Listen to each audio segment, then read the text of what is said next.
I'd like to call this September 29th, 2020 Special Board of Education meeting to order. Mr. Anagnastu, would you take the roll? Mrs. Bissell? Here. Mrs. Salee? Here. Mr. Micko? Here? Mr. Roberts? Here. Mrs. Hausel? Here. All present, would you please stand and join me in the Pledge of Allegiance?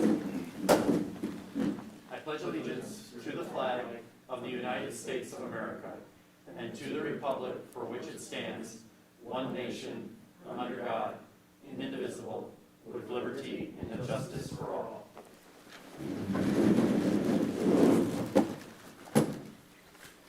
Next on our agenda is public comment. Do you have a public comment? You're up. There's two. Oh, excellent. So your first name and address and then your comment. We do have a 3-minute limit. We'll be a little bit lenient. Okay, I just have what I have written. Good evening to the Board of Education, Superintendent, Vice Superintendent. Last week I met with Dr. Ryba and Assistant Superintendent for an hour to discuss my concerns. In discussing what remote parents are asking for our district, I said that of course we would like to have our children receive the full benefit of our tax money by having regular full-time teachers teaching our children. The students deserve the best. Whether they sit in the classroom or at home, the district has equal responsibility for them. Governor DeWine held up the Barberton schools as an example during the public broadcast September 16th because they have dedicated full-time current staff teachers to teach the remote students live for the entire school day. They are taking care of their own. I believe that if we can come together as a district with our superintendent, school board, and teachers in K through 5, we can also provide such an equitable educational experience for our remote learners as well. Cuyahoga Falls and our neighbors right next door in Berea are also providing full-time teachers that are dedicated to remote students for the duration of the school year. I provided the board, and they forwarded to the superintendent, documentation I received from Barberton detailing the remote program along with contact information for their district. Thank you for forwarding that on for me and for receiving it. Minimally, to keep their educational nose above water, the district needs to provide at least 30 minutes per day per core class with gym, art, and music at least weekly, as in Remote 2.0. K through 5 children are not developed enough to make their own educational way in solo fashion. Learning for them is a human experience. They need the help of a developed mind of an adult, and our district has excellent paid professional teachers trained to provide that human experience, learning experience for them. Adults attend online universities and can handle solo learning because they have learned how to learn, whereas K through 5 students have not yet acquired this ability. It is in these formative years of K through 5 that, as part of the human learning experience, teachers not only teach them basic foundational concepts such as alphabet, reading, writing, and arithmetic, but of equal importance, they teach them patterns of intellectual problem solving. The children learn how to learn from them. And via their connection and relationship with each child, they build each child's self-confidence to do this on their own. Thus, the trickle-down effects of impact of having a dedicated teacher in those core areas of learning affect and cross the downstream years of the child's entire life. Anything less than 30 minutes a day in each of the core areas of learning with at least weekly contact with the equally important areas of art, gym, and music cannot provide the consistent time needed to foster the meaningful human learning experience for children in grades K through 5. The 15-minute blurbs and 30 minutes per day from teachers who are already teaching full-time in-building students does not provide anywhere near value of what is in the best interest of the students. On Dr. Ryba's profile in StrongNet, it says, Ryba is a passionate and dedicated educator who works for what is in the best interest of students. I am here tonight to tell you that it is the unequivocal best interest of our remote K through 5 students to have dedicated full-time staff teachers for at least 30 minutes a day in each of the core areas. But I believe our district is not interested in providing an educationally minimum experience for any students. We have goals of academic excellence for all students. Rise to the occasion and meet our district's goal. There is a direct relationship between quality time spent with the teacher and the child's ability to achieve academic excellence and to live up to their potential. The more time spent with the teacher throughout the day, the better the child's ability to become the best student they can become and achieve academic excellence. In closing, the Solo 2.0 is like a car without an engine. No teacher, no engine. We don't buy it. And we are being repeatedly told to just try it. Let's be clear, there is nothing to try. We are asking you to stop our mistreatment immediately. You are taking our taxes and not providing the benefit. Worse yet, the district is failing the remote students. To the Board of Education, tonight is your opportunity to voice to the superintendent that the people in our petition reject Solo 2.0 and ask for emergency meetings to reallocate full-time teachers to the remote students. We have faith in our teachers and have full confidence that they will work with the administration to do what is in the best interest of the students. Thank you. Thank you, Scott. Next for public comment is Stacy Jennings. Stacy, I think this is your first time at public comment. So name, address, and then you have 3 minutes. Okay. Hi, I'm Stacy Jennings, 14174 Oakland Park Drive, and that's Strongsville. Thank you for letting me speak tonight to the superintendent and to the school board. In fact, thank you to Mr. Micko. I actually sent an email last week, and you had responded promptly in regard to the Remote 2.0, which is now the Solo 2.0. And again, I have it typed, so I will keep it brief. I just want to say, first of all, I love living in Strongsville. What I love even more is Whitney Elementary. The teachers, the principal, and the staff. My daughter loves her school. Because I'm immune compromised, we had the choice decided for us to keep my daughter at home for learning this year. When I speak of my frustration and concern, it is not with the teachers. It is with the design of the virtual learning system. This week, with the start of Solo 2.0, the teacher has had 30 minutes of time, as we all know, to focus on one lesson out of all the subjects for the day. My daughter's teacher has had to rush to get her kids at the end of 30 minutes. And I'll tell you, I feel for the teacher. I could hear the rush in her voicing, and she said, I've got to go and get my other students now. And hearing that, other students, it's hard to hear as a parent, especially when my daughter walks away with frustration because she had 3 questions that couldn't be answered and won't be answered until 11 a.m. tomorrow morning. Again, I know this is a start, but we have got to build quickly from here. Again, in watching the last 2 days, and I know we're new in this, it's been very maddening. Again, the kids had questions. The teacher, and in her defense, she had to go and get her other students. She had to cut the session early and it left kids hanging with questions. We know that happens. But to watch this day and day and again, I don't think is going to be an acceptable form of learning. Like I stated in my letter last week to the board, having to supplement my child's learning by tapping out sounds and marking words with foundations and learning and teaching place value is something not even my own master's degree prepared me for. Many may think that I chose to keep my child and I should just deal with it and that we should be thankful. Again, for medical reasons, I was not given a choice. Nobody, in fact, this year was given a choice. Neighboring districts, like Berea, are able to choose virtual learning. Those families are able to choose virtual learning and receive a full educational day from dedicated Berea teachers who teach solely to children online.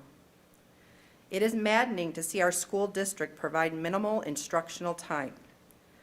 I have heard in many school board conversations, we know that 30 minutes is a start, but we've also had 3 to 5 months to look at this. We need to make a robust online learning experience for kids, and I know I am not blinded. It will not rival the physical classroom. We know that. Nothing will. But I can tell you in the 3 weeks that my daughter has had her teacher at Whitney, there was a strong connection already made because she had consistent daily instructional time. And not time just for instruction, but time to ask, how was your day? How are you doing? The teacher now in this Solo 2.0 She does not have time to get to know the children. And that's in her defense. Again, for me, I'm fortunate at home. I have my own small village to help me with my child's learning. We have grandpa and grandma learning base 10 and how to tap out sounds right now. I cannot imagine for others what this looks like if they don't have those supports. The teacher-student relationship is what drives a child's education, whether it be live or virtual. And like I said, in the 3 weeks, my oldest daughter made a very strong connection with her teacher. With this 30-minute model, there's just, again, and I know I'm repeating myself, but there is no time to develop a relationship with the teacher and the child. I am concerned with the children in our district who will be left behind this year in virtual learning, and it has nothing to do with academics. It has to do with their love of learning that they will lose because that connection is not being made. So again, we are just asking for more. We know 30 minutes is a start, but we are seeing neighboring districts taking advantage of their teachers and providing a remote learning experience while simultaneously providing in-class instruction. So I am just asking you to please consider making a more robust learning experience for our remote learners. They should not be discriminated against because of their parents' medical reasons. Thank you. Thank you, Stacy. Again, we look in general at public comment as a chance for us to listen, but I do want to let both of you know you have been heard loud and clear, and we will continue to work at it. I don't want it to be patronizing that it is a start, but it is a start, and we will get better. And I hope that we can continue the dialogue. You know, if anybody, whether it's the two at public comment or anyone at home, if you see how other schools are doing something, share with us. We have no pride. The only pride we have is in our students and in our community, and we want to get better. So I thank you for that. Next on our agenda is Treasurer's Report. Mr. Anagnostou. Thank you, Mr. Miko. My two items were presented at the last board meeting on September 17th. Item A is the permanent appropriation, then along with it, which can be found in Exhibit A, the permanent appropriation for fiscal year 21. We're currently on a temporary budget, and the annual budget must be approved and submitted to the county by September 30th. And then along with it is the student activity program budgets and goals for fiscal year 21, which can be found in Exhibit B. When I presented last week, I also presented the budget 5-year forecast on how the budget will impact the 5-year forecast, and also projected out the budget for the out years of the forecast. As you can see on the screen, just to summarize it, the forecast is prepared with best information at the time that we have available and the knowledge that we have at the time, but is subject to change based on actual information and the assumptions that we use as well. Within the forecast, we ended fiscal year 2020 with a carryover balance of $41.7 million.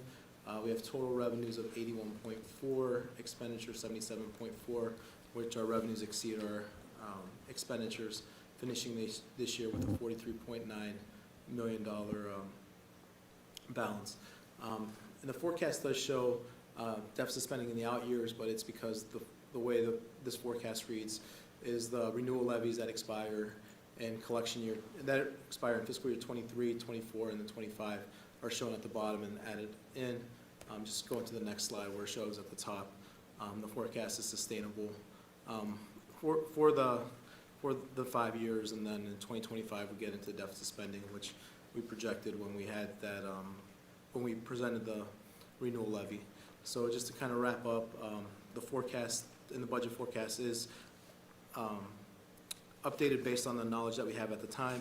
And since then, we did receive our tax settlement, which will be deposited tomorrow for the fall collections, and it was about $1.2 million higher than which was forecasted. And when we forecasted it, we forecasted a 3.5% dip in collection rate due to COVID, due to unknown, but it has come in better than that. So we'll adjust the forecast. The forecast doesn't need to be submitted to the Ohio Department of Education until November. So we'll update it then, have the board adopt it in November, submit it in November, and then once again, it's updated in May. So it gets updated twice a year. And then the May forecast, it's updated based on current trends as we finish the fiscal year, and it begins the budget process for fiscal year '22. So that's all I have. If there's any, turn it over for any questions. Questions, anyone? So I do want to, compliment George. The budget, the permanent appropriations process and the budget process has been more stressful than usual, and it required a lot of hours. I also want to compliment your entire department along with the team, and I'm looking at Jenny. You know, we are a school district. 80% of our budget is wages and benefits, which is a fancy word for people. And the number of people and who they were was in flux and is still in a state of change all the time. But you got your arms around those numbers so we can have the most accurate numbers possible. And then I also wanted to thank the 4 board members. We could have voted on this and approved this at our last meeting, but the numbers were just delivered, and we felt it was important to give the numbers their due and take the time to make sure we understand it. I know Sherry met with you personally to ask all of her accounting questions, and as far as I know, you passed, so congratulations. Thanks. But ultimately, we needed to do this. We're obligated to approve this appropriation by the end of the month and send it to the county, which is why we're here, one of the reasons we're here for this special meeting. But I do want to let the public know everybody is taking this role seriously and putting in the time to understand and make sure we're not just rubber stamping anything.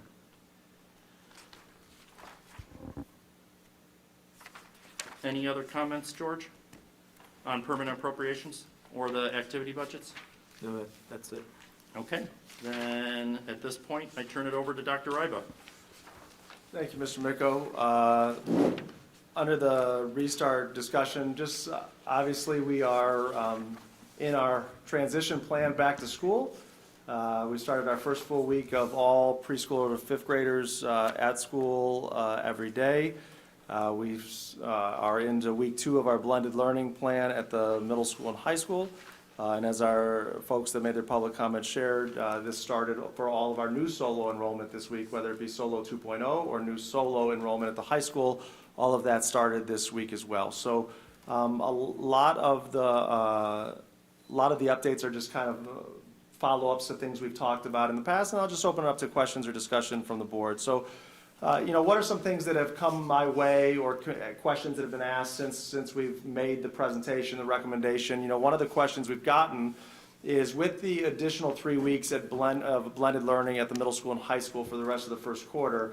Right now, Friday is a remote learning day. So a question that we've gotten is, could we make Friday a green or white day and include one more instructional day for one group of students? And the answer is, if we were going to be long-term and blended, absolutely. That was always the plan of the middle school and high school, was to add that Friday as either a rotating green day one week, white day the next, so students would stay on par with instructional time.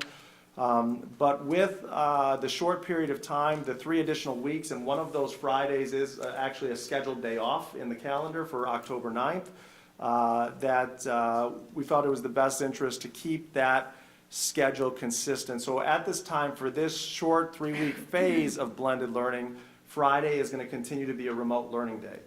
If we have to go back to blended learning at the secondary at some point, Friday will become a green or white day based on, we'll update the calendar. I know there's a lot of information we pass out and a lot of links to click on, but this was shared in the building plans, and our building principals have shared this in their weekly updates. But there is a specific schedule that will be followed at the high school and middle school on these Fridays. So they're a little different. And just as a reminder, we had work groups at each level that planned and made recommendations, and those recommendations were approved by oversight groups. But at the middle school, they are doing, on Fridays, they are doing a shortened schedule. So they start maybe like 10:30, Jenny, I think, like 10:30 to 2:30. They go through their schedule in half-hour increments just to touch base with the students. At the high school, there is a 2-hour block in the morning and a 2-hour block in the afternoon for students, and that structure is a little more flexible based on student and teacher needs. So some teachers are using that block of time to get together with the whole class and provide instruction. Some teachers are utilizing that for small group work and support based on what was taught throughout the week, and some are using that for open office hours. The requirement is that they have to be live, but they have some flexibility in how to best use those, how the week went. So that's the update on the schedule for Fridays in blended learning at the high school and middle school for the 2nd and the 16th. And then kind of the big picture plan as to what would happen to Fridays if at some time in the future we would return to blended learning. And just to reiterate, the plan as of right now is that all middle school and high school students will return 5 days a week on the 19th. And based on all of the indicators that we're seeing each week, we're still on track for that to be the case.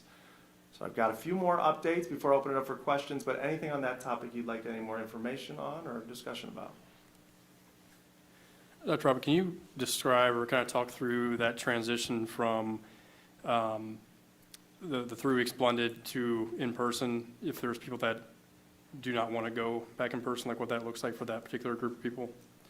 So that group of people should have already made the decision to be in the solo program. That's what we're hoping for, that they made that decision. But as we've said, with solo enrollment, it is on a case-by-case basis, and students that do not want to, some maybe I'm going to try the blended, see how it is, and if it's not right for my student or my family, they just have to email Erin Green. It's just Erin Green at scsmustangs.org and request to be placed in the solo program. And then she will work with you, and one of our staff members will work with you to get you enrolled and get the courses that you need for that. But that's the process, and it should give students a good feel for how things are going to be in the classroom, how things are going to be in the lunchroom, moving around the building. So if that's something that as we get closer to that 16th date, reach out to Erin and we can get you enrolled. The sooner you reach out, the more opportunity we have to make sure that on the 19th you're enrolled and ready to go, because as we've talked about, we are giving opportunities for students that may not have parity in their classes between what they took in person versus what's online, but we want the time to be able to work that through with our students. Can you speak in more depth about the high school? You said there's 2 2-hour blocks, but let's say a student has 6 or 7 classes, right? Can you help me understand how that works? Sure. So they've looked by department and scheduled departments at different times throughout the day. So that's how they work that very practical issue of how do all my teachers are online at the same time. So you should be able to look at, it's not perfectly staggered where it's 8:30 to 10:30 is the math department, 10:30 to 12:30, but there's half-hour blocks in there. So if I've got to get to multiple classes, I will have the opportunity to get to them throughout those 4 hours throughout the day because they have them staggered. Thank you. Mm-hmm. The next thing that I wanted to update the board on is, continuing on the middle school and high school, is the preparations for coming back for, all-in or in-person learning.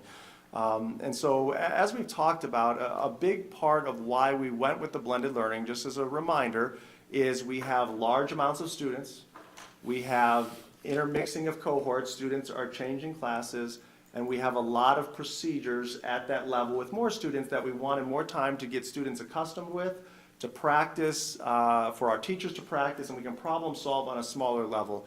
And I do have to say, with my conversation with Jessica and Bill, our principals at the middle school and high school, that our students are to be commended, that they're doing a phenomenal job. They're doing a great job following the new procedures and protocols. Wearing masks on a daily basis has not been any issue at those levels, as well as all of our teachers and staff pitching in and doing whatever's needed to help support our students. So as we take a look at, that's really the main focus of that. There's not a whole lot of problems to solve still. It's practice and routine. One thing at the middle school that is going to be different between blended and in-person is where students eat lunch. Because of the number of students in blended, they can eat lunch in the commons, or the cafeteria, whatever you want to call it, right when you walk in the main entrance. There's plenty of room to socially distance at 5 feet with the number of students we have. Based on the number of lunch periods we have, the space we have in the commons area, that social distancing is not possible in the commons, and there's not an extra space like there is at the high school to set up as a secondary cafeteria area. So they are going to be eating in their classrooms. So they have designated by grade level students in 6th grade, you will go to this period class and you will eat lunch in the classroom. We can control the social distancing. Not ideal, but that's what we have to do to make the social distancing work. At the high school, we don't have that issue because the auxiliary gym 2 is available. It's set up for 90 students can sit in there, socially distanced to eat, and that's an overflow for the commons at the cafeteria. I believe at the previous board meeting, we may have started to talk about, social distancing at the high school. Based on class sizes, the rooms are set up where, even though they're all squares, there's different stuff in the rooms that, cause differences to the square footage. So on average, to get social distancing in the majority of our high school classrooms, that equates to, and also getting room for teachers to actually get to the board and have a space for themselves as well, you're looking at 24 to 25 desks in a classroom. There's some bigger classrooms at the high school as well, but on average 24 to 25.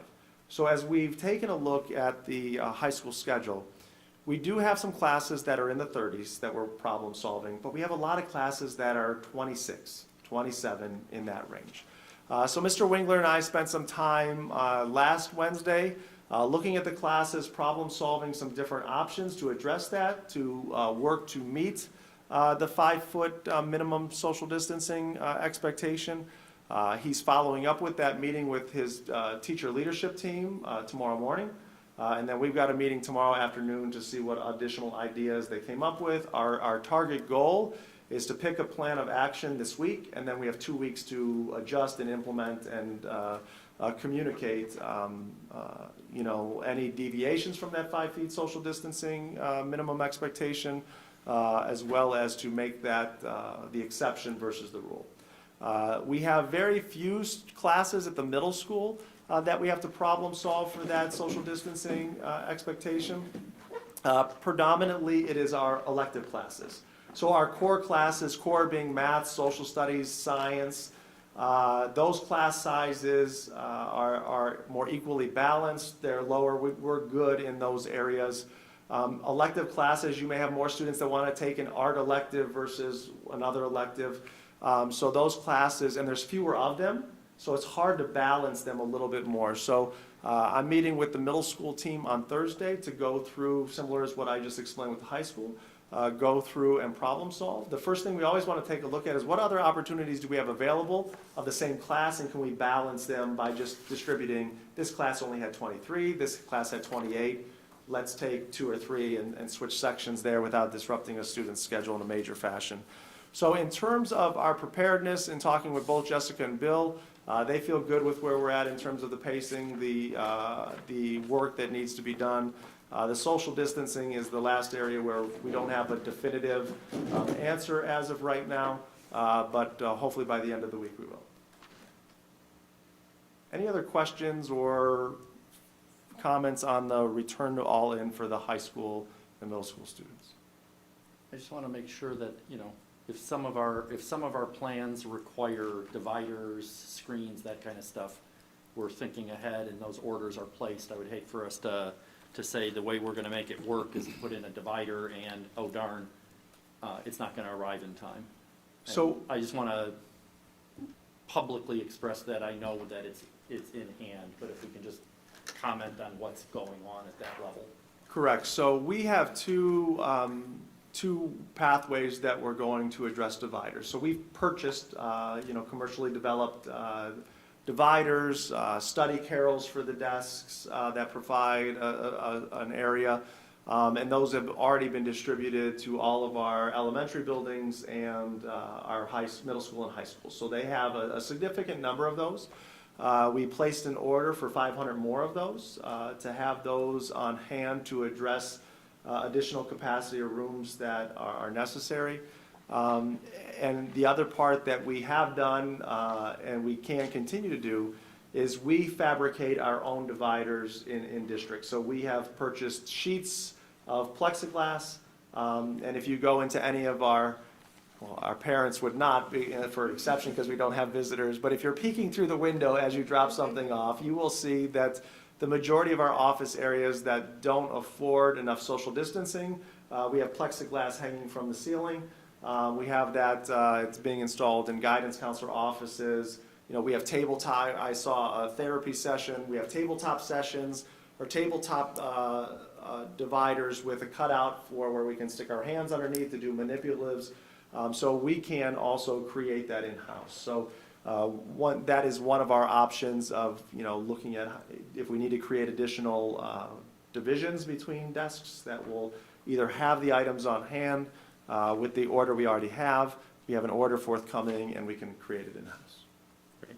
I'm piggybacking off of Seth's comment. I can imagine a parent, and I respect, you know, whatever decision a parent makes, I respect it. But, you know, on one hand, you may say it's best at this time to stay home.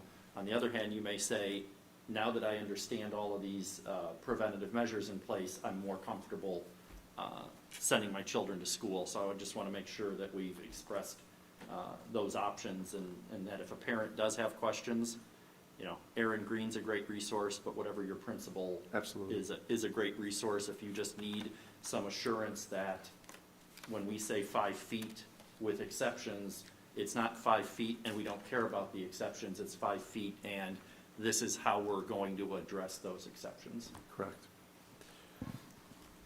One of the other topics I wanted to talk about with the board is looking at opportunities to provide additional professional development, additional training time, additional collaboration and planning time for our teachers and staff throughout the school year. What we've done throughout the time since the pandemic started, you know, March, April, we did the best we can to get through it and to provide educational services, and we learned from those experiences. But starting in May, we started actually in late April, implementing professional development for teachers and for our support staff. So for district-wide, we had professional development in April, we had professional development in May. We developed a plan to front-load professional development in the summertime. So if you look at our teacher contract, there's specific days that we have allotted for professional development. And one of the things we've worked with the teachers in the past about is, hey, if we need to really front-load professional development in the summer, like we did this year, let us take what was your November PD day, put it in the summertime, and trade it that way. So same amount of working days, but you know, we're going to use it in the summer to get everybody up and running. So we did that. We did a lot of optional PD for staff, and you know, we used that time effectively, and it's been a great benefit. We had a lot of positive feedback from our remote 2.0 experience, and that's what a lot of that training went to. But as we look at continuing to sustain, you know, how do we help support students that are in our classes? How do we help support students that are completely virtual? How do we help support students that are in and out for maybe absences, quarantines, isolations, common ailments that we will still get, and keep education going? That's the system that we're working to build. And the challenge we have is time. And the challenge we have is available time, because what we did to front load the fall was we transferred that November PD day to the summer. So if you take a look at our calendar as is, the first opportunity that we have as a district to provide professional development for our teachers, all of them together, is December 18th. The next opportunity after that is March 15th. That works, and we've had that kind of schedule in typical years, but this is not a typical year. And when you take a look at the expectations that we've placed on all of our staff, and let's talk specifically about teachers, it is a lot.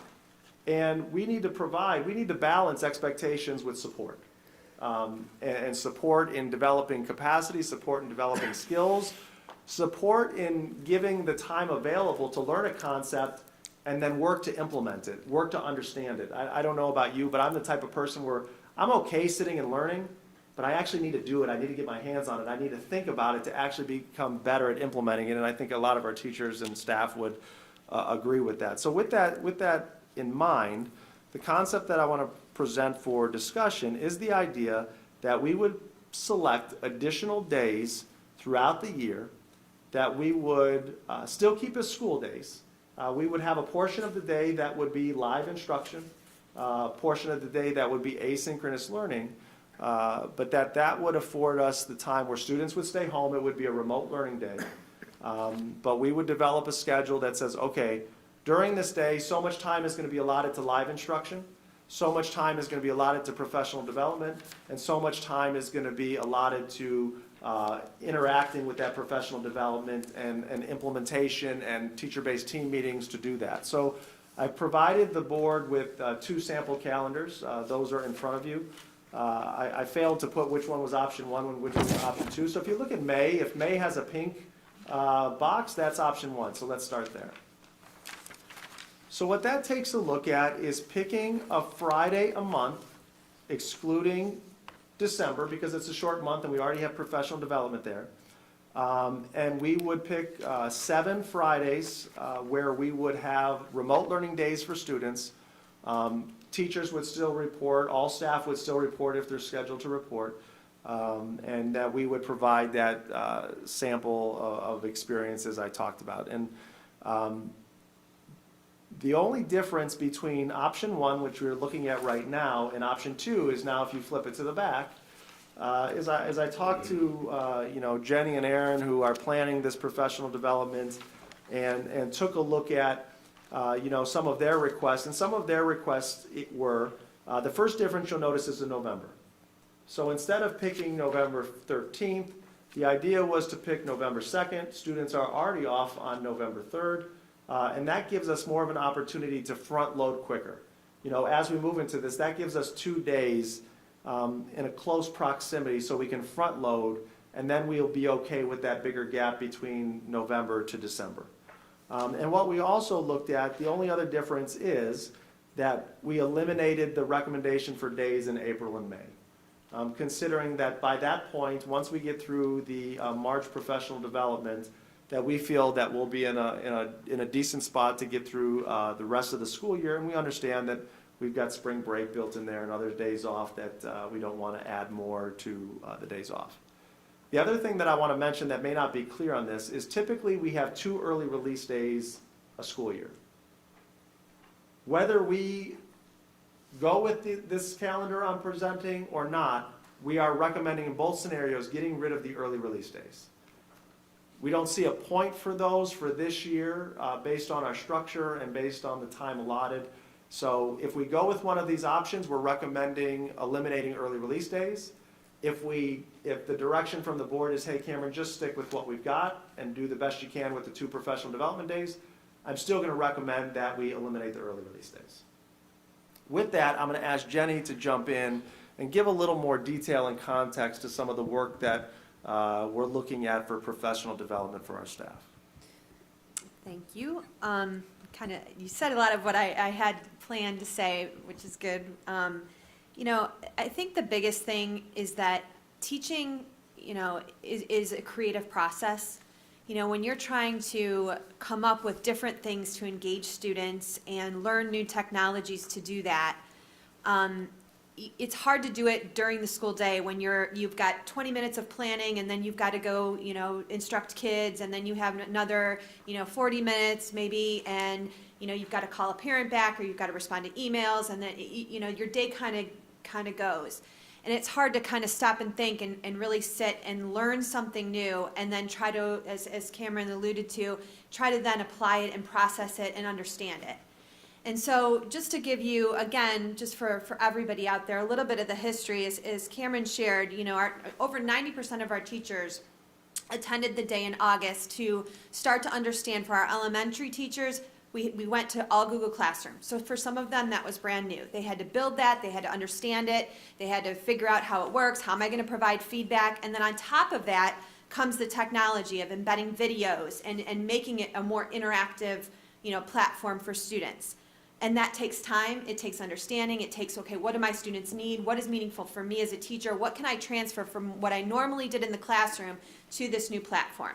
For our high school and middle school teachers, they started to work on, okay, how can I create a 2-week unit plan that embeds options and choices for students because they are a little bit more independent, and that if they already get something, that they can go to the next thing and continue that plan, so that whether we're in remote, whether we're in blended, whether we're in person, that plan can transfer and teachers aren't constantly creating something new. So that happened.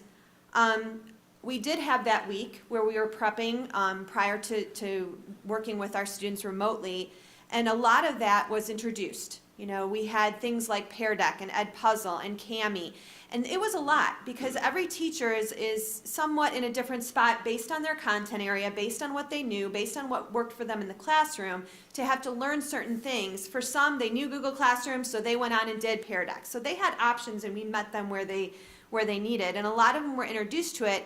But again, coming back, starting the year, what you grasped in your mind and what you could then implement in your classroom, it's not being fully done yet.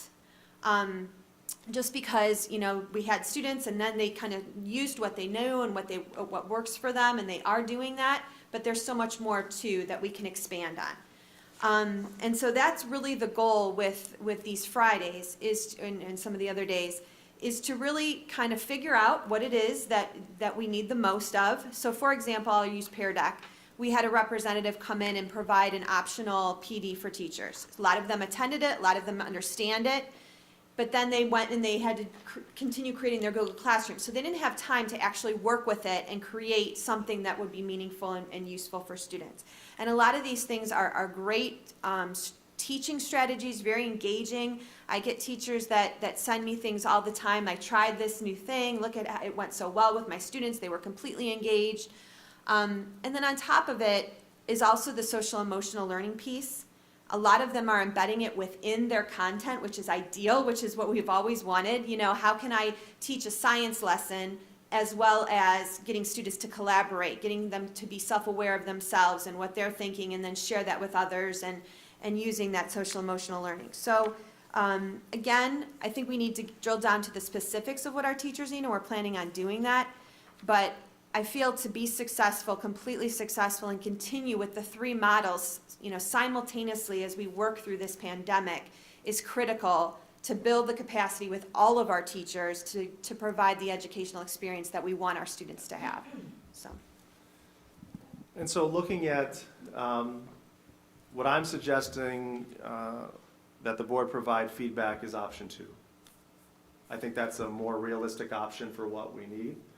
I think if you take a look at it, that option 2, it would be 4 additional remote learning days for our secondary students, because the 16th is already a remote learning day for them. I'm proposing October 16th, that's already a Friday, a remote learning day. So if we take a look at, okay, our elementary pre-K to 5 students, they started full-time this week. You know, they'd experience 1 additional remote learning day, 5 additional remote learning days. Our middle school and high school students, which are still in blended, they would just have 4 additional remote learning days. And I know for the public that may be listening or watching, we did take a look at, these are still school days, but we did take a look, and they were placed adjacent to other days off in the district calendar as well. So that's what we wanted to provide an update, and this is really just a discussion with the board to see if there's any interest in furthering the discussion on this topic. So I will look forward to hearing your feedback or questions or discussion you may have at this time. Dr. Robert, just for clarification, option 2 was the side that had April and May? No April and May. So No it's April and the May. side with Sorry, no okay. pink on April and May, yeah.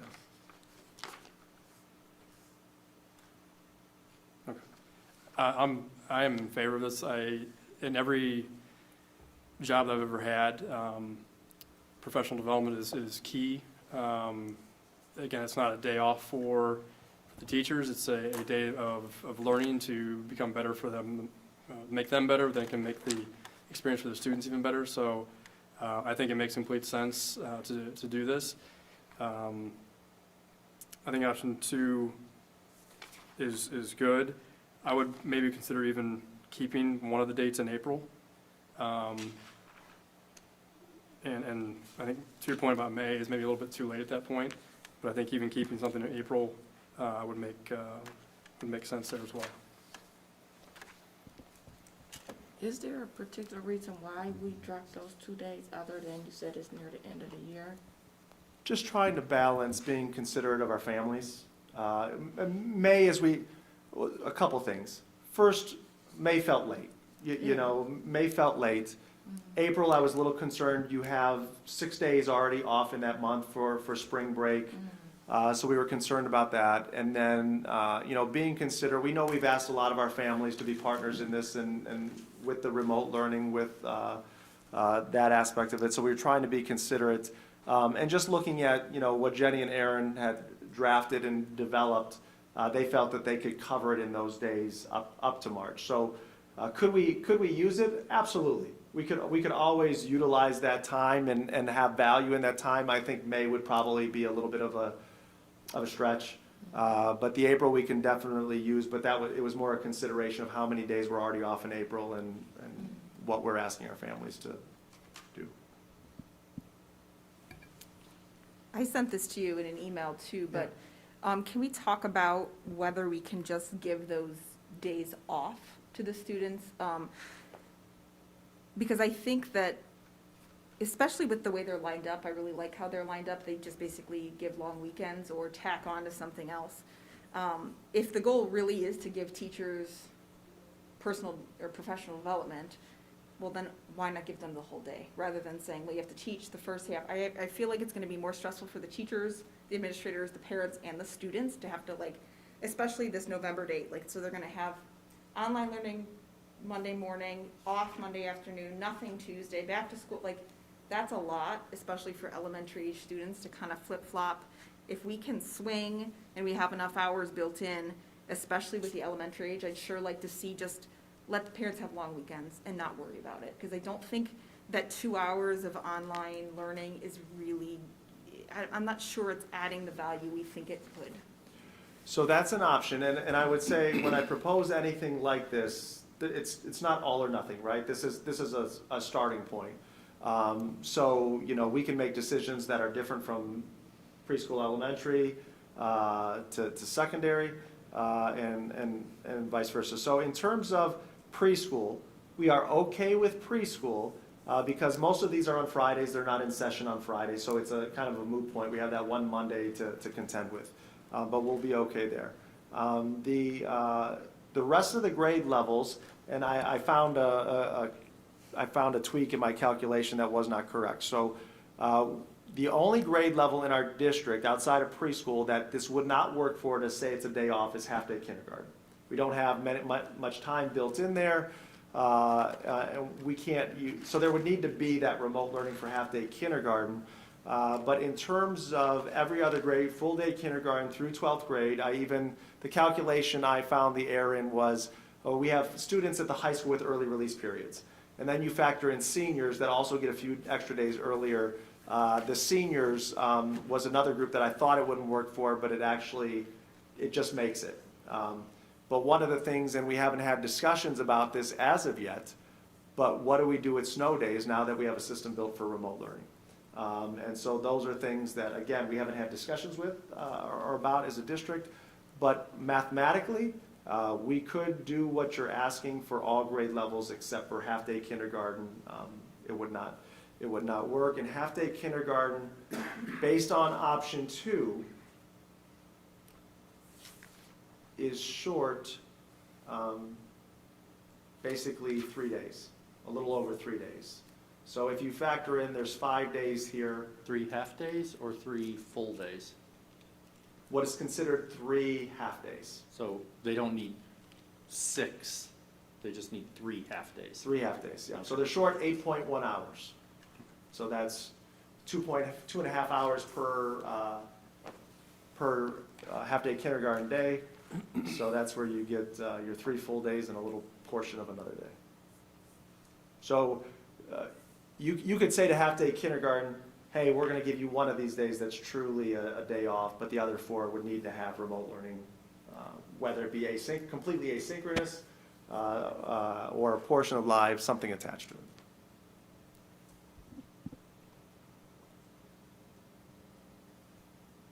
So I'm going to offer the contrarian view. The thing that I'm balancing is that our students haven't been in school since what it was at March 16th in a, I don't want to say normal, in a regular fashion.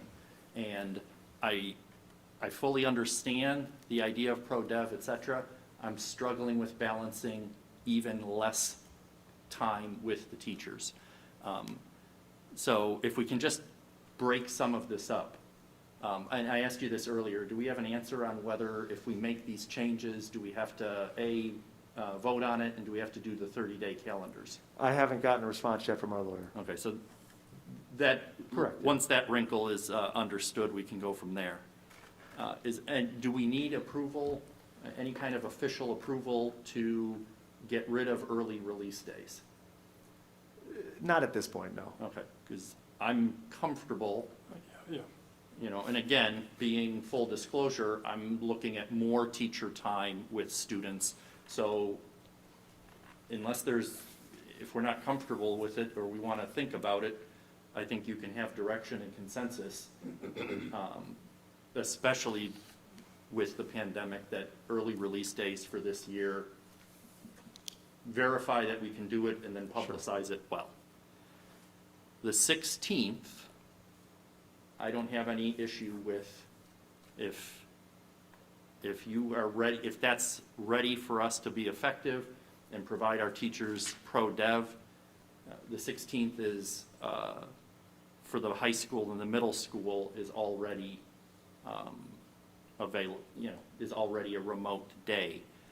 I don't know if we're in a position to bifurcate that and keep the elementary in school, or if that would be too difficult. But again, my challenge is the more time with the student. And, we need more time, period. So I can respect and I understand the goal of this, but there is a deficit right now of student time with teachers. And I respect that, and that's where I'm struggling with the idea. And I think what I would share, and I completely understand that, Mr. Micko, and that's what we're struggling with too, absolutely, with that piece of it. I think we then have to marry together what are our expectations for product with the available professional development time that is there. So when we talk about some of the things that Jenny went into, some of the things that we expect as administrators, our teachers expect out of themselves, the board community expect, that's something that we have to balance and be clear. With any of these decisions, you're giving up something to gain something. We're giving up contact time and direct instructional time with students to gain what we will believe will be or could be an enhanced benefit to the students long term. But we're trading that off, right? And there's no, we're dealing with human beings. You can't, quantify that, hey, if you give me this, then we'll be able to produce 100 more, whatever. So I think, where we go from here, as you said, I have some legal information to get going with. I think in terms of the 16th, and do we, have it allotted for secondary but not for elementary? I think that puts us in a dilemma that's a little more challenging than just sticking the course. But I would like to hear what Jenny thinks about that option. Or a third option to think about is, can we agree on the 16th for the district, and then we'll have we'll have at least a couple meetings prior to that to kind of iron things out, you know, because what I don't want to do is push the October date later, and then we have the issue of the high school kids are just coming back in middle school, and then they're on a day off. So Jenny, in terms of the idea to separate between the two? Well, the one thing that I was just thinking about is for elementary, it's a little more challenging for them because, you know, they operate in grade levels. And we want, you know, whether I'm at Chapman or Kinsner or Whitney, whatever the building is, we want it to be the same. You know, not exactly the same, obviously, but if I'm getting one, you know, type of education at Chapman, I should get an equal one at Whitney or wherever I am.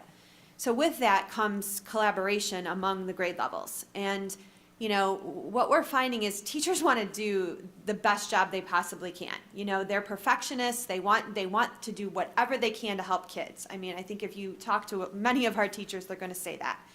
And I think where some of the frustration lies is I feel like I don't have the time. Like, I hear that my colleague's doing this great thing over there. I would love to learn that so that I can do it for my kids, but I don't have the time to do that.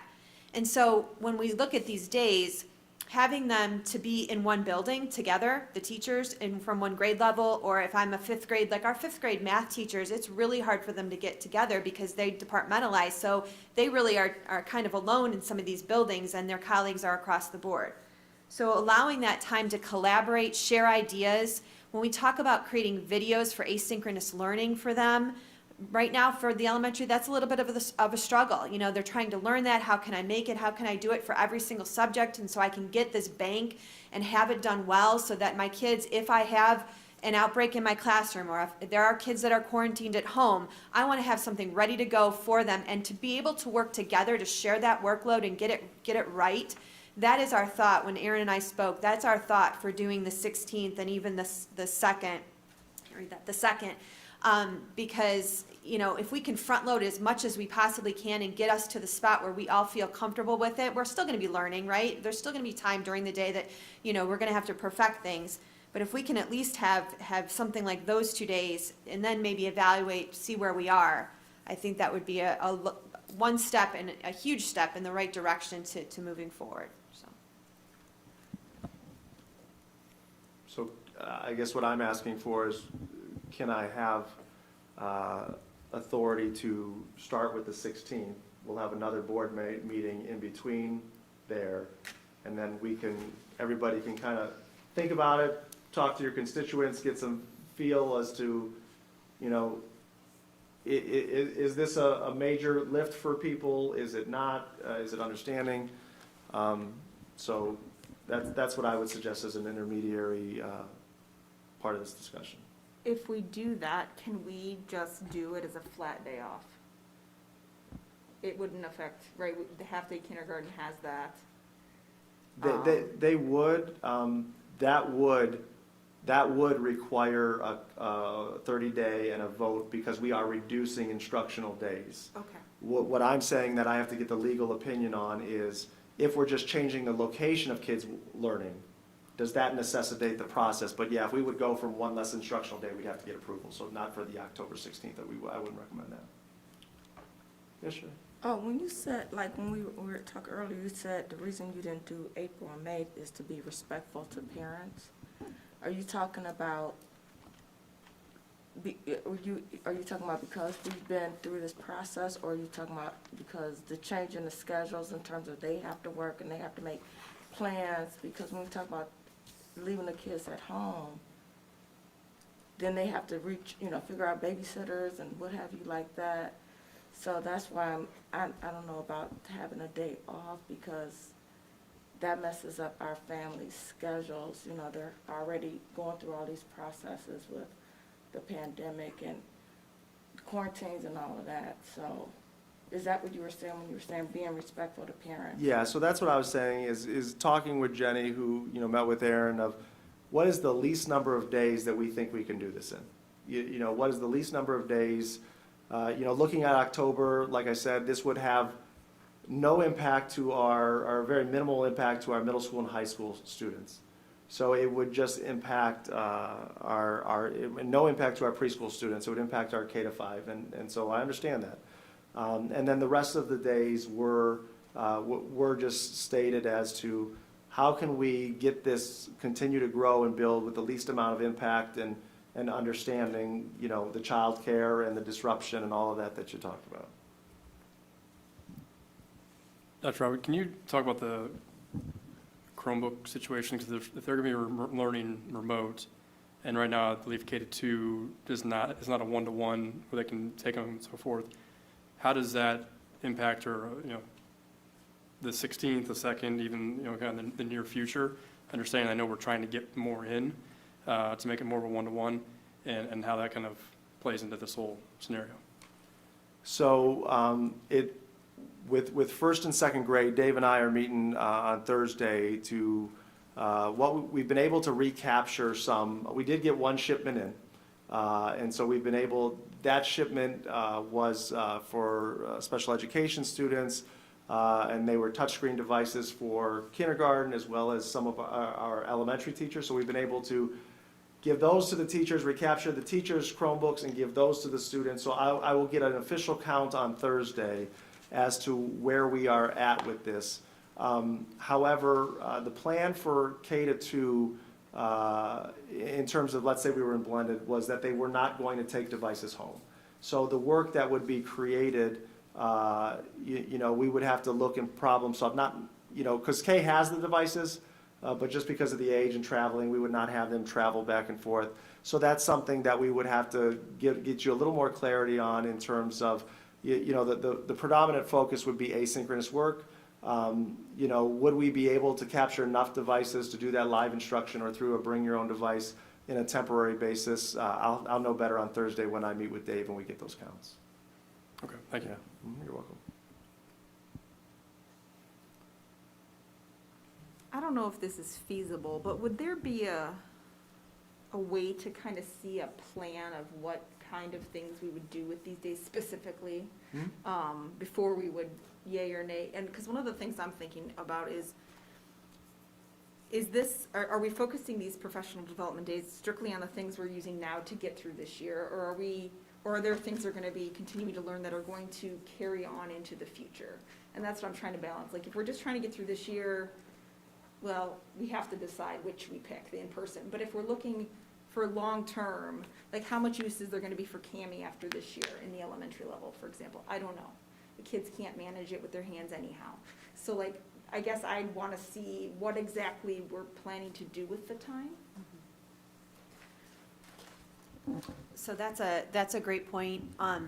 You know, the fortunate thing is we've started a lot of this stuff prior to this even starting. You know, when we talk about universal design for learning, social emotional learning, technology resources, a lot of that, I mean, we're fortunate because a lot of that our teachers already understand.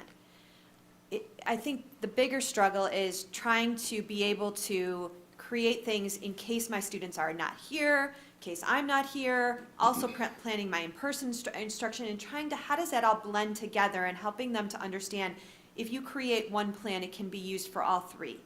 So building upon what we already started, which certainly can take us through, and it's really, I'm so impressed by the way that they're putting it all together because that's what we've always wanted, and now because of this situation, we're forced to do it, and the way that they're looking at things in different ways, like I can give options to my students. They don't all have to have this one, and I'm simplifying it, but one worksheet. You know, they can do it in different ways.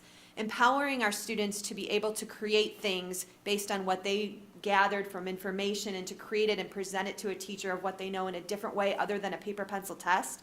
I mean, those are skills and things that we started, but I think the innovative ways that teachers are coming up with, I think certainly will carry on beyond this. And that's the whole point of this PD, is to ensure that just because kids are now in person, we're not letting go of putting videos out there. We're not letting go of all these great things we've learned because they're engaging to students, and students are, it's not anymore, not that it was and we were moving toward it, but it's not just I'm going to sit in the classroom, I'm going to listen to the teacher and, you know, do my homework afterwards. It's empowering kids to have their own path based on their prior knowledge and building upon that and giving them what they know. So teachers are now acting more as a facilitator of the learning instead of I'm the one that knows the information and I'm sharing it. And so those are lessons that I think I'm hoping will certainly carry on, and that is the wave of where we need to be.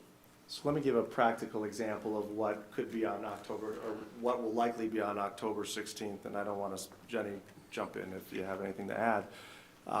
But we've asked our teachers that you need to record your lessons, and you need to post those lessons on your Google Classroom. That's something that's a little more second nature at our secondary level, a little newer at our elementary level. So what that would look like on that day for our elementary teachers is let's get together as a grade level. Let's identify those essential standards. Let's identify content that we think is important, that we need to create a video. Because we've said to our teachers, you're just not going to record everything you teach. That's not what we're looking for.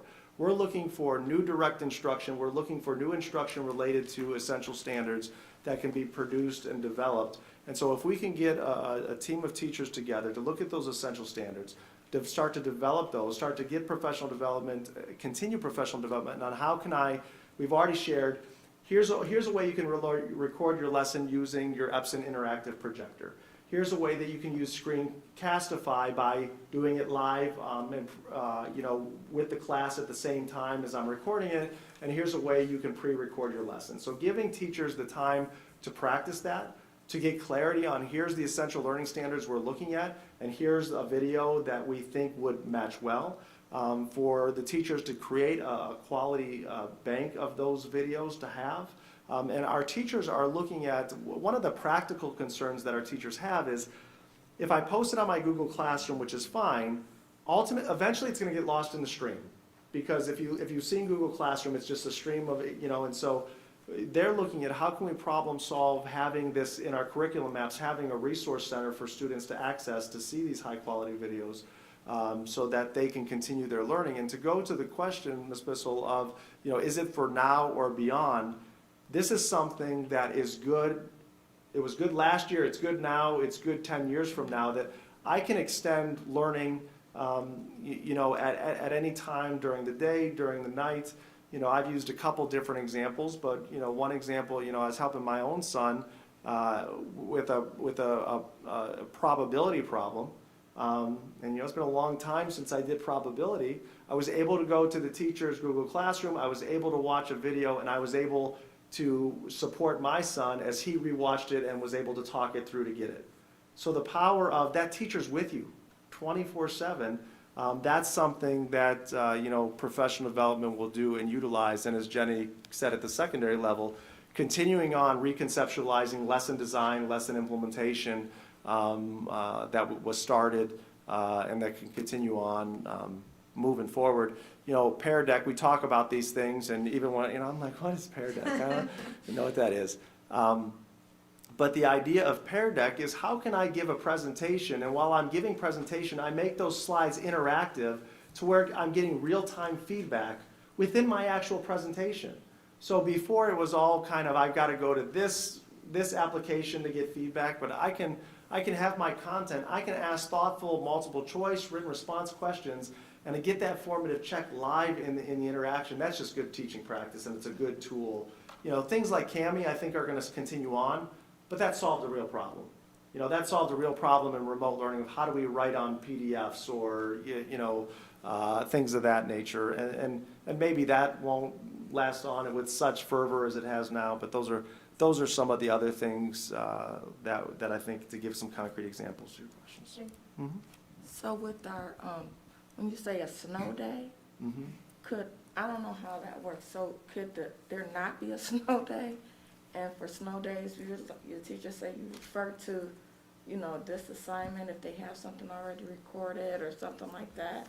Is that, something, because with the profession, if we have 5 snow days, will we have to make those up? No, so we don't have to make up snow day. We have, even with these days, we have enough hours built in that we will be okay. And in terms of what do we do with snow days moving in the future, that's a discussion that we need to have with our associations because there is past practice as to how there is some contractual language as to how snow calamity days are dealt with. If it initiates different levers and different rules when it's a calamity day versus a remote learning day. And so that's something that we have to work through with that. So I can't give a specific answer because there are association discussions that need to happen on that before I can give clarity. But it is in the news. You're not the first one to say, Yeah. hey, we need, wait, what does a snow day mean if we have the technology to do Right. remote delivery, et cetera? You know, my opinion, if we wanna target the 16th and use that day, I would stress that it's a day to problem solve and figure out immediate needs. I don't want to lose the opportunity that would be a great day to figure out how we can improve on our solo and our solo 2.0 and, you know, use that as an opportunity. Beyond that, I think as much as the pro dev is important at this point in time, I would err on, I'll use Cameron's phrase, if we could problem solve a way to deliver the pro dev as we need it along the year, but not give up the instructional time. That's really where I'm at. Every day is important, and again, with the deficit that we've had for the past 6-7 months, I'll listen to more argument, but I'm leery at that. But again, the 16th, the middle school and the high school is already off, but I do your argument about parents, when both parents work, et cetera, it is a challenge, and additional days, that would be difficult. That's not to say I don't think we should have that conversation Right, yeah. for next year and have it baked in. And I do think it's important to thank all the teachers who took part in the optional pro dev. We know what that means. You took the time, on your own nickel, and you continue to improve your profession, so I appreciate that. So just so I can be clear, for all board members, do I have the will of the board to move forward with October 16th, and then we'll plan from there? Yes, for the 16th. I have a question, Jenny. If we had to pick two of these, would you say the 16th and the 2nd are probably the most important, and that'll have the most lasting impact because of the first, I guess, PD days built in? You know, that was our thought when, just hearing the concerns of the teachers and the time and, if I only had time, I could do this, and like I said before, they want to continue to improve professionally and grow because they know that's going to benefit their students. I would say the biggest struggle at the elementary is collaborating with their colleagues and solidifying that. We could see where we get on the 16th and then, see what is left for, what would be, prioritized, as Richard said, for the 2nd. But we thought if we could front load and get as much in, and I like that it has a little bit of time in between because that allows them to try things and see what struggles they're having and then come back and revisit it and say, okay, I still have a question about this, so that was the idea, is to have those two close together, and then knowing we had the 18th, as a half day, to come back to things, because it's just, it's how the brain works. You can only take in so much when you're learning something. You got to practice it, then you have questions, and you need those answered. And during the school day, it's just difficult, to be able to do that. And it's true, it's a true balancing act because, yes, the PD helps benefit students, but also being in front of the teachers is benefit to the students. So Sure. for me, I mean, the 16th, I'm completely fine with, like we just said. I would be fine with the 2nd as well. And then from there, looking at the rest of the calendar to see what made the most sense. I mean, in all honesty, the 2nd being a Monday, the 3rd being a day off anyways because of elections, I think it's almost a wash. So why not use that to be a benefit in some fashion, whether it be for the teachers or for the students in a remote setting or however that would work. So I don't know what everybody else thinks, but that would be I would be okay with that. Teachers skip- are please skip going some on further November out. 3rd, correct? That is Professional Development Day. It's not this year because we It's not- traded okay, that with the it's summer. marked here. Okay, Yeah. gotcha. Yeah, so Sorry. it is marked that, but what we Sorry. did is we traded that for that summer Okay. day that I referred to Thank earlier. you. So they're not here. Okay, because they worked in August Yeah. on that day. I forgot about that. That changes my due effect date then. Okay. So they would be, yeah, teachers would not be here on the 3rd. So we will move forward with the 16th and then continue to discuss, and we'll talk, I'll get hopefully I'll get, the lawyer will get back to me tomorrow in terms of what rules we have to follow for this. One other question I'm sorry I have is, Sure. will any of the professional development be around how to utilize, I guess, the technology to potentially look at live teaching in some capacity? Yeah, for sure. Because you got to remember, a lot of them got these cameras, in August, and they're trying to know, like, what's the best angle? How do I make this work? So yes, I mean, the technology, that's our, if I'm a teacher and I still need help with Pear Deck and Edpuzzle and different things that I see my colleagues using and I want to be better at it, or if I already am using it and I find these more interactive features that I can do with these things, that's kind of my point, is I may be able to spend my day, working with my colleagues on the 16th to learn one of them well, but maybe then on the 2nd, if I know I have that date, I can then prioritize where I need to, if I need help with my videos first, that's what I'm going to prioritize. So we want to be able to give our teachers options of where they are, and then, obviously we have a lot of in-house experts, so we want to use them also to share what's working well. A lot of it sometimes is, I'm trying to figure this out, but my teacher next to me has all the tips and tricks. And if they just share that with me for 10 minutes and get me through it, then I'm not frustrated anymore. I can do it. I have the energy to keep going. So that's the thought. Okay, thank you. So okay to move on from that? Unless there's any other questions? The last update that I wanted to provide was in terms of Solo and our Solo 2.0 program. As we talked about, that Solo 2.0 kicked off on Monday, and new student enrollment for Solo happened on Monday as well. So as it was pretty much a double of what we had in the first few weeks. We doubled the Solo program with this new enrollment. So we're about 11%. Last I looked, 600 and some students in the Solo program. It's important to not just get feedback during public comment, but get feedback from our parents, from all views of how things are going. So one of the things that I will be sharing with our parents here shortly is we'll give the opportunity for parent focus groups the week of October 19th. And we'll have some, that in our minds, that gives 3 weeks of experience with the program. To see how things are going, to see where areas of enhancement can be had. So we'll schedule that for any families that would, and we'll do this virtually. So, we have that opportunity, and we've learned that we get more people. But in terms of focus groups, we tend to keep those between 8 to 12 people. So we'll see how many people are interested in participating. We'll have a same protocol to go with all of the focus groups at the elementary and then the middle school and high school level. And then we'll have as many focus groups as we need to have based on interest. And that way we can continue to plan. The elementary school is on trimesters. So the end of the first trimester is November 13th. So we can continue to plan and improve throughout the process.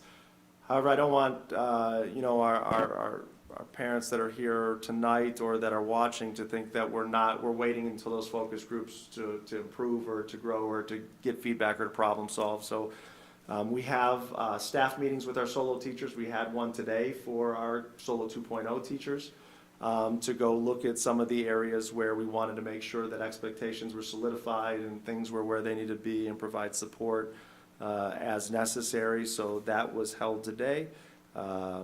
So we can help support our teachers and make sure we're all on the same page in terms of, expectations for meeting times, expectations for the complexity and rigor of the work, how much asynchronous work should be available, making sure that asynchronous work is just not worksheets in a book, but thoughtful, productive work that students can extend or work through at home based on the time allotted for the live instruction.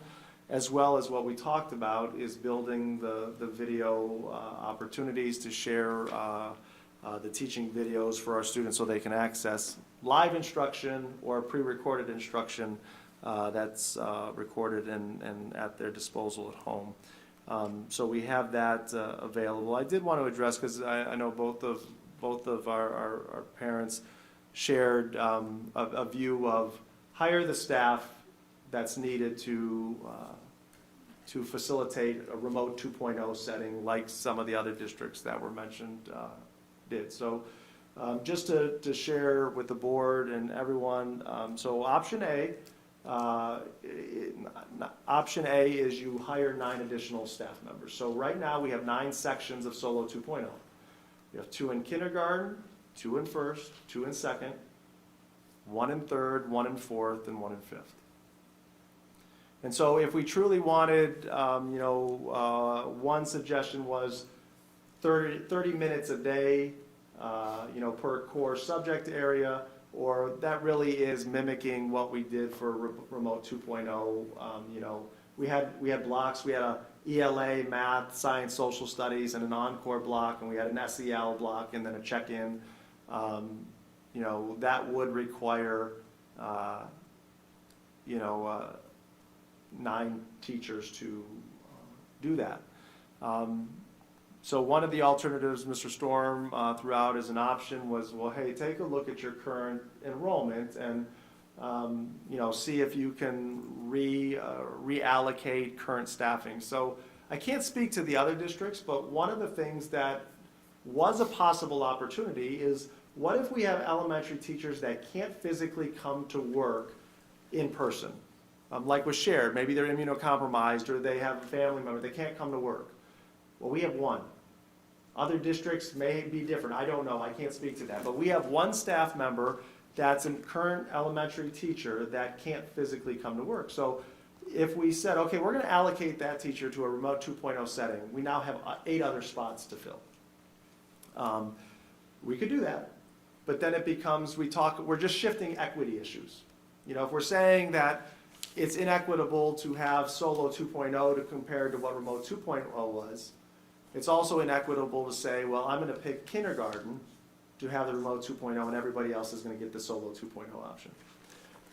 The other option that was suggested was taking a look at enrollment at the buildings and seeing where we can consolidate classes. So we had done that prior, and we looked at it based on the new enrollment.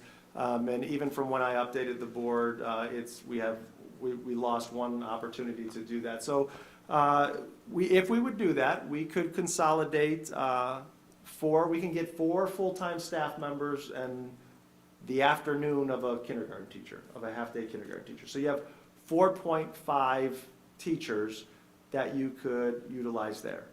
So if you take the 4.5 there, the 1 that can't work in the building, that's 5.5. So you'd need to hire 3.5 additional teachers or 4 additional teachers, however you'd want to make it work.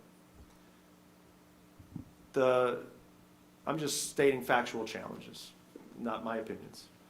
The factual challenge of running that model is you are going to tell students and families 8-9 weeks in, what was your child's teacher for the first 9 weeks is no longer your child's teacher, and we are going to pick one of those teachers in a grade level and redistribute the kids throughout the other. So let's just say, for example, we have 52 kids in 3rd grade, and we have 3 teachers.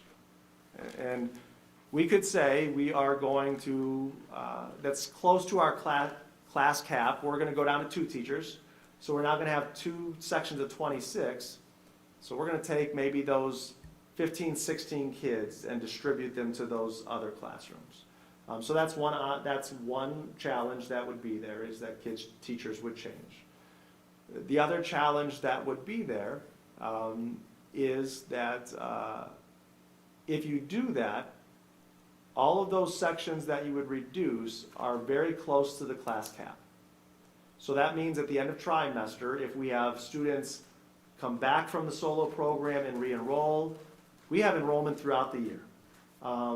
That there's a possibility that we would need to add that teacher back to make it work, not only for class size caps, but for social distancing requirements. And then I think the challenge that our parents that were here would say is, if we don't do that, that their children are not getting the education that they want for that. So every perspective has a series of challenges. So in terms of the Solo and the Solo 2.0 and the feedback we had tonight, I thought it was important to share the details of what that would look like for our district. But at this point, we're going to continue to make Solo 2.0 the best we possibly can for our students. We're going to do that through frequent meetings with our staff to enhance the offerings, to build that video library, to ensure that that 30 minutes a day is being utilized to the utmost possibility. And then we'll do the focus groups to get feedback from a variety. I know it's been shared that there's a petition, you know. I haven't gotten much feedback either way. We're only in day 2, right? So that's understandable. But in terms of the experiences of Solo 2.0 so far, I haven't gotten much feedback as of yet. I'm not asking for everybody to email me, but I haven't gotten much feedback yet in terms of what's going well or what's going poorly, and that's why I think it's important to, let's get a good cross-section in the focus groups and have some, instead of emails, let's have a meaningful dialogue as to what's working so we can move forward from there. So that's my update on Solo, and then I'll open up for questions and discussion. And, yeah, the one comment I have is, you know, if things continue to progress and things continue to improve and things continue to get better, focus group on October 19th is reasonable. If things don't, waiting till October 19th is not reasonable. And I know you know that. I want to just say it out loud. If we need to course correct sooner than that, you'll let us know. Sure. I have two questions. One being, if we were to add 9 teachers, do we physically have the space to actually put them somewhere to remote teach with the effective tools they would need and technology and everything? And 2, if we just straight added, again, 9 teachers, do we have even a rough cost of what that would be to the district? So Jenny, if you want to talk about space, I'll look up the cost. Thank you. So that would be a challenge, you know, because you have teachers in classrooms already, but, you know, I mean, I'm sure we could brainstorm that and think about, you know, spots in buildings and offices and things like that, you know, aren't being used that we could look at, but I'd have to look at that a little bit more closely, especially at the elementary buildings with our social distancing and all of those things where we've really had to be creative with spaces. You know, that could be a challenge. Talk amongst yourself. What I will share while you continue to look that up, and then I'm going to see if my number's close. I have it, I found it, so keep on going, but I got it. For me, everybody's concerns resonates. I wish everything was as simple as playing chess, and I wish everything was as simple as saying, if we make this move, nothing else in the landscape is going to change. Hiring 9 teachers sounds like, Jenny, you have the go, post it, etc. The reality of it is onboarding 9 teachers who don't necessarily know our system has its own challenges, and it's going to have its own ramp-up effect.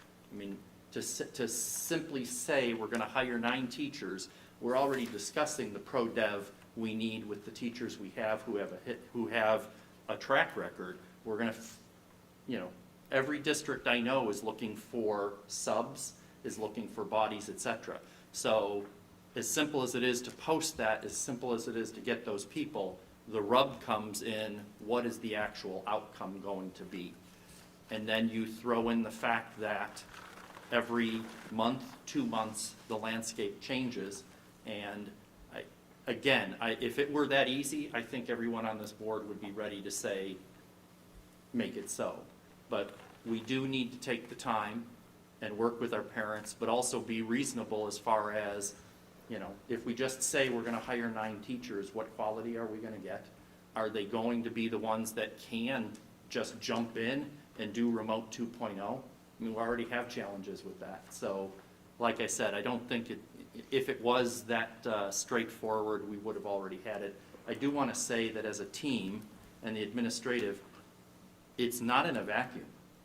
All of And all of the suggestions and all of the ideas are worthwhile, and in an environment of how can we all work together to get better, it's accepted.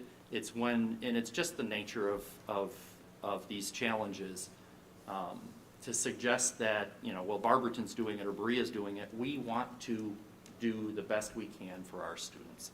And I do want to say that out loud.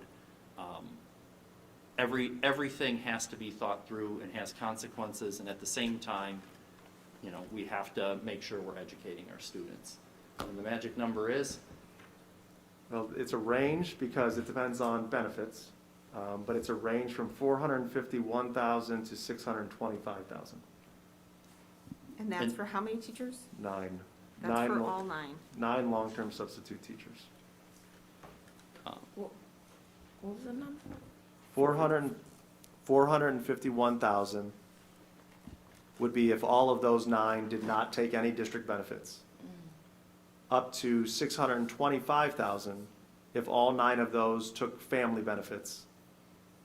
And then it would be 514,000 if all 9 of them took single benefits. So that's where just the range is in there. I have a whole litany of questions, so I'll start with the one that relates most closely to this. We're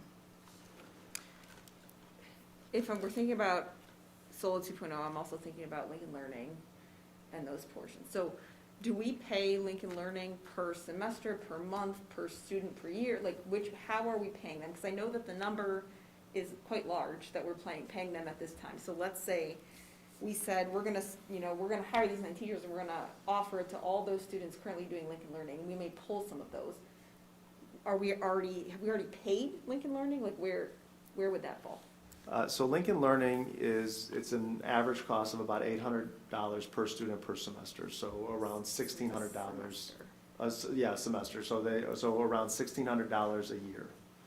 Okay. And that's everything, that's technology, that's student learning advocates, that's curriculum, everything. So you're looking at about $1,600 per student per year. I'd have to follow up with Aaron in conversations with the Northeast Ohio ESC, who we contract with for Lincoln Learning.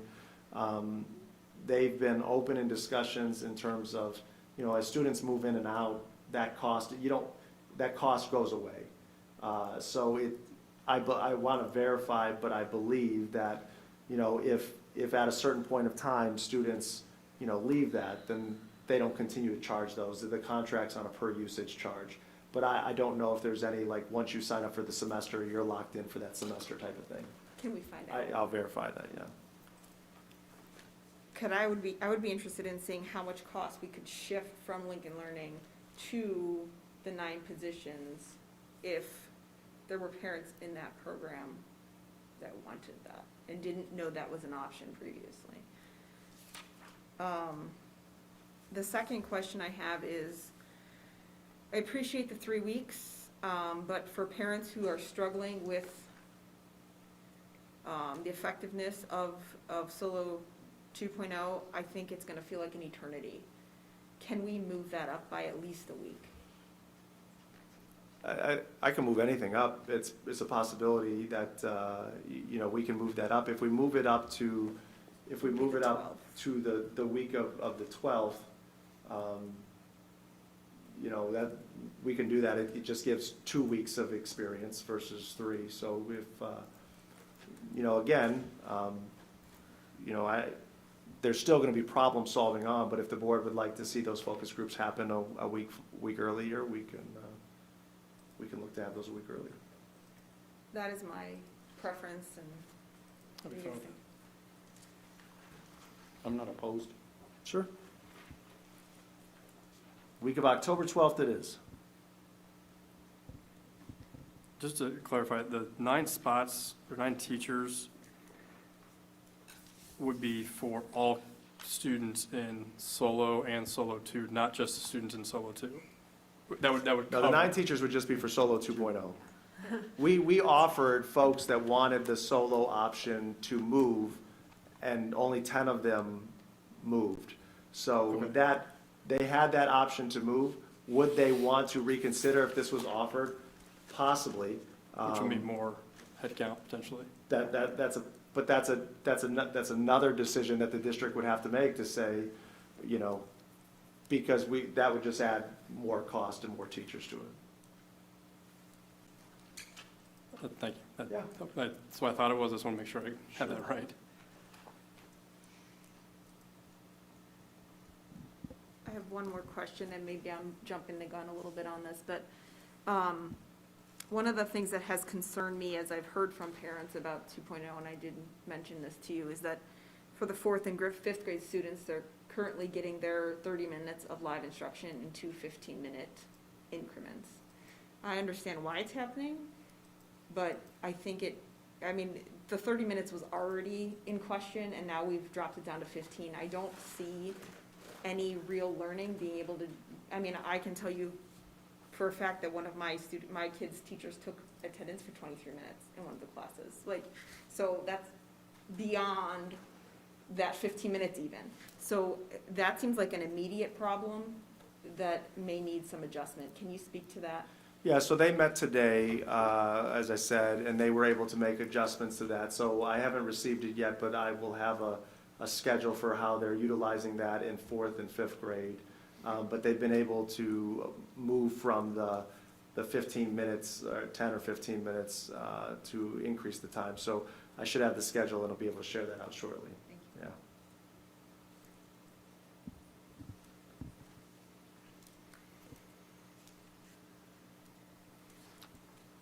Yeah. And either I fell asleep,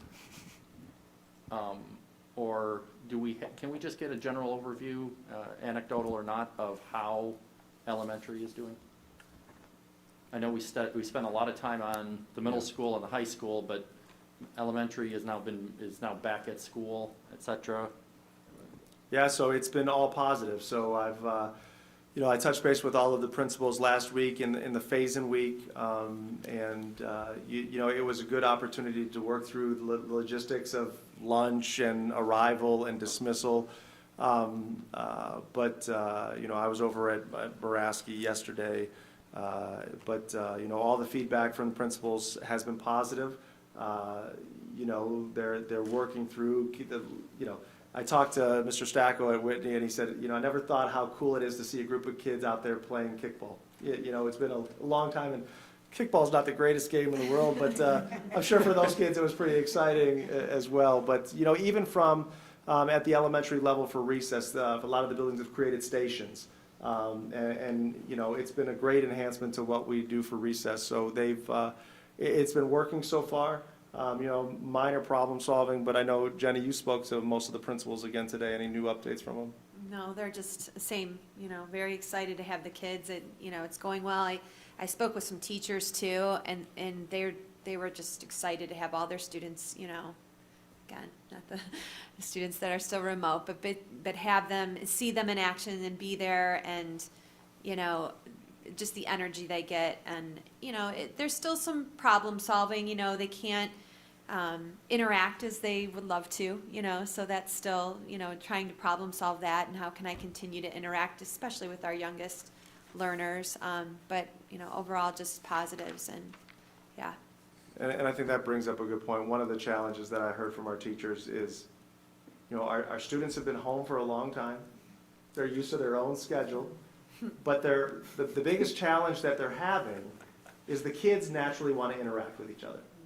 So the idea, and there's no way to get around it, but the idea that, I've got to be in my seat and I really can't move around a whole lot to interact.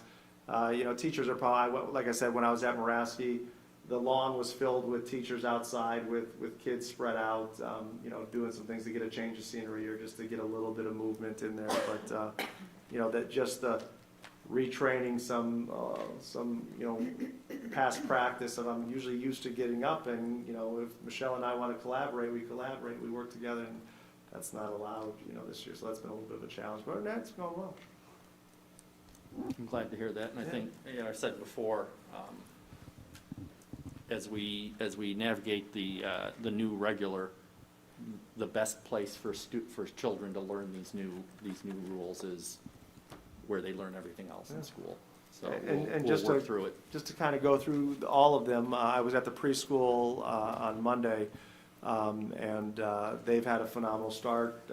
Kids are doing well. You know, some of the preschool curriculum is play-based learning and play-based curriculum, and so how they've modified that, instead of stations or group work, they have individual tables and individual manipulatives that are disinfected between use. So the classrooms look different. They have to actually have 6 students on each side, and they're divided by a clear divider based on the procedures that were put through by the state, and we're keeping those even when they became recommendations, but they're doing well. They're doing well. That's all the updates I had, and just open it up for other questions that you may have. I have one more question. One of the things I think that has changed for in-person learning now is the free lunch. And I can imagine that people are taking advantage of that, maybe more so than we would in the past, and having come off, not having students there, there's some changes. I've seen just a little chatter on social media, and I know my own personal experience, but are there any major problems you felt like we need to problem solve around food service? So I talked to all the principals about this topic last week, and the problem solving is in some of the elementary buildings. So high school's feedback was, we have more kids brown bagging than packing, or than getting the free lunch. So the line wasn't an issue at the middle school either.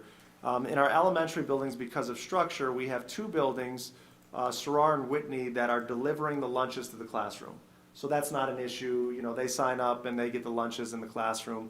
For Chapman, Kinsner, and Muraski, they are going down to the line and getting the lunches. So the kids had plenty of time to eat.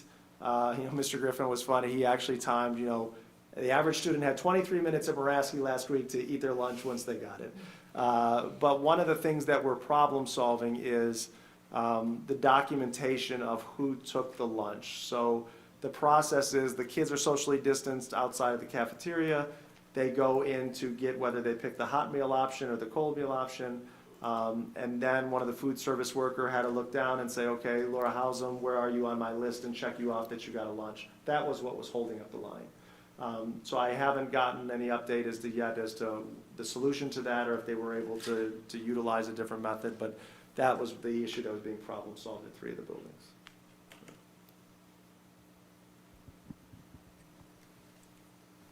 So just to wrap up our restart discussion, Governor DeWine did have his press conference today. He did announce that they're going to get a bunch of rapid COVID tests, and they have not revealed the plan yet, but they say the plan's in the works. But what they're hoping it will do is allow us that if there is a case and we do our contact tracing, we can use these tests, which are, you don't need to send them into the doctor or whatever. It takes 15 minutes, you take the test, it gives you the results. They said it was like a pregnancy test. I'm not going to use that description. But it'll be, a quick test. And the hope would be is that instead of having to quarantine a large group of people, you can reduce that 14-day time down, which would be a good thing, hopefully, and minimize how many people would have to be quarantined. It does seem, and I'm glad to hear, that we have been back in school for a sufficient number of weeks. We currently have 0 cases. Thank you, Jenny, for updating the dashboard. We currently have 0 cases, and we currently have 6 people in quarantine, 3 at the high school and 3 at the other schools. It's important that we take this seriously. It's important that we continue to do the job well, but I'm glad to hear that we're doing it well, and I hopefully good news that we'll have some more tools to address the situation. For me, in my perspective, it's that balancing act of getting our kids back to school, being respectful of families that have different issues with that, but also being smart. We all saw the picture of the high school in Georgia where all the kids were in the hallway, and that's not acceptable for us. We need to do this well, and as we get through this pandemic, hopefully we'll be able to loosen up some of these restrictions. I don't have any other comments unless there's any other questions. All right, What's so next? continuing on to business services, we have one item for your consideration, the purchase of professional cordless electrostatic sprayers for district buildings and 1-gallon cordless electrostatic sprayers for transportation, funding through the Coronavirus Relief Fund. Be it resolved upon the recommendation of the superintendent that the Board of Education approves the purchase of 10 Victory professional cordless electrostatic backpack sprayers for district buildings at the cost of $16,199.90, and 70 Ryobi 1 cordless electrostatic 1-gallon sprayers for transportation, 1 per bus, at the cost of $25,200 from the Home Depot Pro Supply Works for a total cost of $41,399.90. Funding to be from the Coronavirus Relief Fund and found in Exhibit C. And just as a point of context, these are sprayers that provide a fine mist of our disinfectant solution. So a bus driver could, 1 per bus, we have some of them, but not 1 per bus right now, could go through, spray the seats in the bus, and it dries quickly and would be ready to go. The backpack sprayers are for larger venues, gymnasiums, auditoriums, stadium seating, things of that nature. So, Mr. Miko, back over to you. Do I have a motion? So moved. Second? Second. Motion by Mr. Roberts, second by Mrs. Hausum. Any further discussion? Dr. Roberts, is the intention that in between routes that the bus drivers will then use this, since it's quick drying, to spray the seats down? Yeah, so they're currently using a spray bottle Okay, that does a similar thing, so this will just speed up the process. okay, thank you. Hearing no other questions, George? Mr. Roberts? Yes. Mrs. Hausum? Yes. Mrs. Bissell? Yes. Mrs. Solis? Yes. Mr. Miko? Yes, and the motion carries, and I suppose I should have highlighted it before, but this is from the Coronavirus Relief Fund, and that's what the funds are for. And that concludes my report. Thank you, Cameron. Next on our agenda is the consent calendar. Action by the Board of Education and adoption of the consent calendar means that all items appearing with an asterisk are adopted by one single motion unless requested otherwise. Do I have any requests? Hearing none, do I have a motion? So moved. Second? Second. Motion by Mr. Roberts, second by Mrs. Hausum. Any discussion? Hearing none. George? Mr. Roberts? Yes. Mrs. Hausum? Yes. Mrs. Bissell? Yes. Mrs. Solis? Yes. Mr. Miko? Yes, and the motion carries. It's not officially on our agenda. Are there any Board of Education, others, anything? We do have need for executive session on the topic of, To review negotiations with public employees concerning their terms and conditions of their employment. do I have a motion? So moved. Second? Second.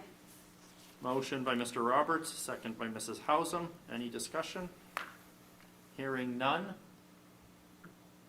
Mr. George? Roberts? Mr. Roberts? Yes. Mrs. Hausum? Yes. Mrs. Bissell? Yes. Mrs. Solis? Yes. Mr. Miko? Yes, and we will enter into executive session at 8:20. We have no expectation of business afterwards. Thank you for all your attention, and have a good evening.